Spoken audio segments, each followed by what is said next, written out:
उम्मीद करता हूँ होंगे सब ठीक। मैं हूँ आपका दोस्त और भाई उमर खत्ताब और आप देख रहे हैं मेरा यूट्यूब चैनल पurani। तो आज का जी बहुत स्पेशल दिन। आज मेरे अजीज़ का वलीमा है, मेरे दोस्त का वलीमा है। पहले उसने मुझे इनवाइट किया था रात वाले दिन, लेकिन किसी मजबूरी की वजह से जाना नहीं हुआ। तो आज है उसका वलीमा, तो अभी वलीमे पे जाएंगे। ठीक है, उसकी बार बार कॉल आ रही है कि उमर भाई किधर, उमर भाई किधर हो। तो अभी जाएंगे इंशाल्लाह वलीमे पे। तो वलीमे पे जाके देखेंगे कैसा माहौल है, कितने लोग आए हुए हैं। ठीक है, तो क्या है खाने पीने में, क्या क्या चीज़ें हैं, कैसा इंतज़ाम है। तो चले चलते हैं वलीमे पे, तो वहाँ जाके आपको बकाया वीडियो दिखाते हैं।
अभी ताज मार्केट पहुंच आए हैं। अभी पता नहीं है कि किस हाल में वलीमा है, क्योंकि यहाँ पे हाल भी तो बहुत ज़्यादा सारे हैं ना। एक टाइम में 10-12 शादियाँ बुक हो जाती हैं।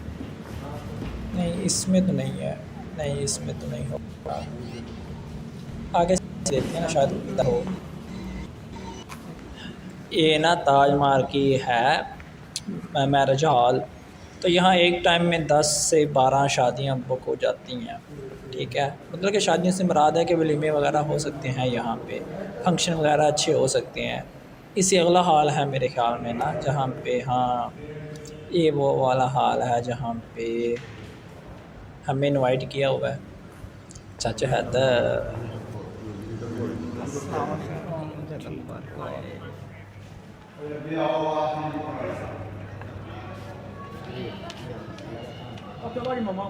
अस्सलाम वालेकुम जी, किया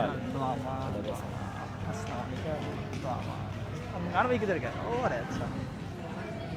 इससे अगला सीन आप लोग इंजॉय करें, पूरा हाल दिखाता हूँ मैं कैसा है, इंजॉय करें अभी इसको।